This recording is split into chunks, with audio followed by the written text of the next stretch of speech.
Well, he was certainly one of the most distinctive and probably one of the greatest artists of the 20th century, as the success of the current Francis Bacon exhibition at Tate Britain in London testifies.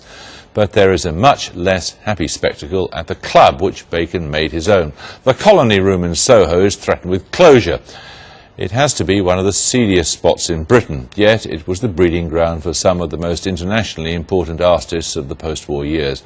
Our culture correspondent, Madeleine Holt, reports on an 11th hour bid to save the place. The language in this film is quite as strong as you might expect from the kind of people who used to hang out with Francis Bacon. Now, which lovely member is going to buy Mother a drink? It was, and still is, a salon of salaciousness. Rank rudeness was requisite and celebrated in the feature film Love is the Devil, about the Colony Room Club's most famous patron, Francis Bacon. You see, George has an innocence which I couldn't possibly expect any of you to recognise, even if it was jammed up your arse on his fist. And I'm sure that's exactly how you came across it. The club also found space for Lucian Freud, Dylan Thomas, George Melly and the columnist Geoffrey Bernard, who recorded the low-life goings-on. What began in the 40s as somewhere to drink in the afternoon became the bohemian heart of Soho. She's too generous. Its legendary bar lady, Muriel Belcher, was there to ensure people were consistently offensive. The rudeness, I mean, that was an incredibly important part. I mean, that people would and did say devastatingly cutting, rude things to each other, you know, in the drink and the rest, and be back there the next afternoon, the next evening, the best of friends, part of the family. Dirty old filthy twat!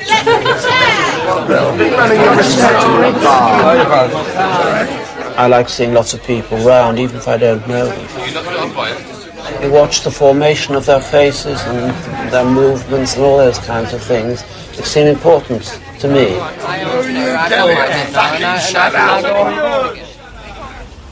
Is this a place you come to a lot here, the Colony Room? Yes, because I came in when it first opened. I had never known Muriel before, and we seemed to get on very well. And she said to me, Francis, I don't want you to work here, but just bring in people, or people that you know or you think would like to come in and that kind of thing, and I'll give you £10 a week, and all your drinks free. So that was very, very helpful to me. You haven't got AIDS,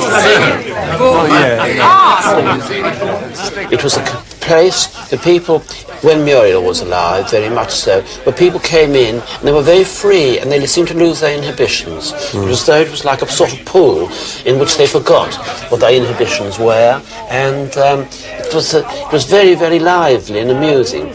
I never use makeup. Keep your makeup to yourself, you old cow. I'm not one of those made-up puffs. Well, you can. Very old-fashioned, you know. It's a very old-fashioned. It's a very old-fashioned gesture. Trouble is, I wish he'd stayed a cowboy. My father was too mean to produce the money. Mine wasn't. He said to me many years ago, from the womb to the tomb. I think there's nothing better than that, really. But your life, in a sense, begins in this joint and ends in it, doesn't it? It's a wonderful club. I'm not here to protect my fucking health. I knew a lot of people who came in here, and for instance, when I've done portraits, I've nearly always done portraits of people that I've known very well. And I used to know, there's once I've done of Isabel Rawsthorne, for instance.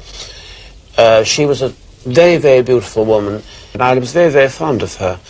And then all the people that I've painted, really, are people that I've either met in pubs or people I've known. But you know, I generally paint them from memory, and I have photographs of them which I refer to in the things, but I don't use the photographs really to paint them from. It's like a form of reference instead of having them there. I'd rather, and so that's the reason I always paint people that I know very well, because I know the formation of their face, and as in the portraits that I do, I'm always hoping to make an image of their heads, you know, more than just a literal portrait. There's no point in painting a portrait unless it looks like the person. But to remake it so that it turns back into an appearance of the persons but isn't an illustration of them is a real problem. I did do a big triptych of John, which I think is one of the portraits that I've done that have really sort of rather worked, and some of them he's fairly deformed, but nevertheless I think they look like him.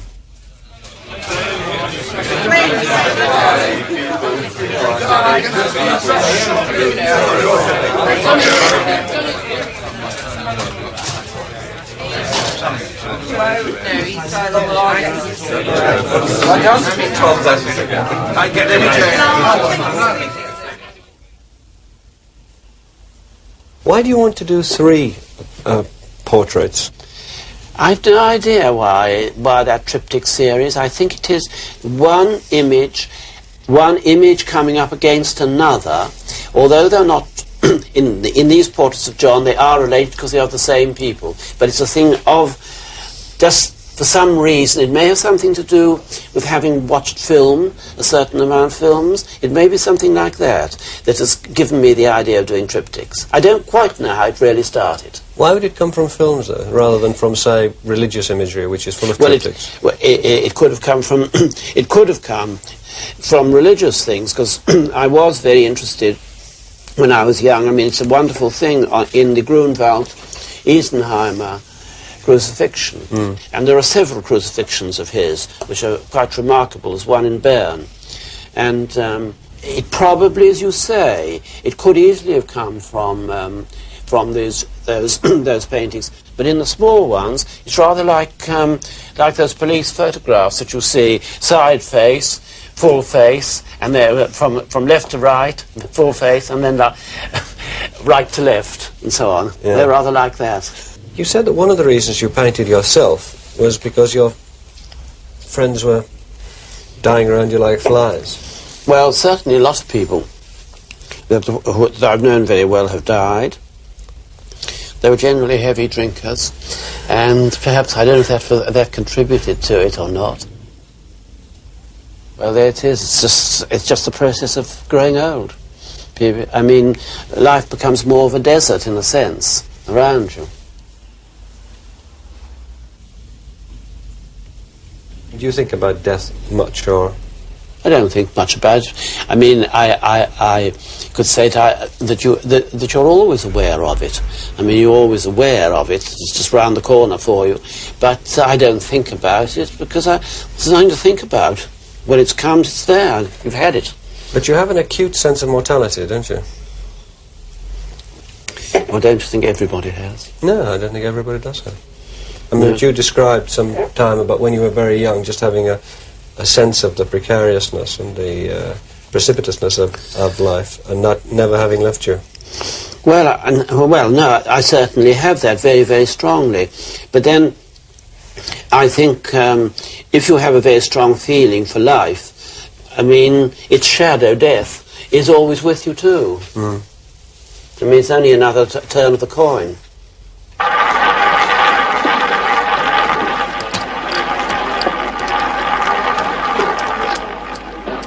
From the Colony Room, Bacon usually goes to a casino nearby in Soho. It was in the Colony Room that George Melly met his wife, Diana. Francis Bacon, once George was saying goodbye to him, and Francis grabbed George and gave him a fond kiss and said, "Love you," and all that. And he poked me in the chest and said, "I've never quite seen the point of you." I mean, that was the kind of thing you had to put up with. Today, the Colony Room is an oasis of sleaze. Up the grimy staircase, you find the pokiest of rooms. The smoking ban has done little to dampen its radiant gloom, but the modern world is encroaching on the club in another highly disruptive way. The landlord wants to redevelop the property. The lease is due to end in December. The club must find a new home. The club closing was unthinkable for me. It can only be compared to your front room, if you've got a front room like that. What a marvellous idea. The Michelangelo's mural is of museum level. I mean, he's a huge artist, hugely significant, but it's the association with the Colony Room which elevated to an even higher level. The colony has always been a heady mix of great art and great seediness. It's that dissonance that's now so at odds with modern-day, gleaming, bland Soho, which is why the thought of this place being obliterated for good has got so many people so worked up.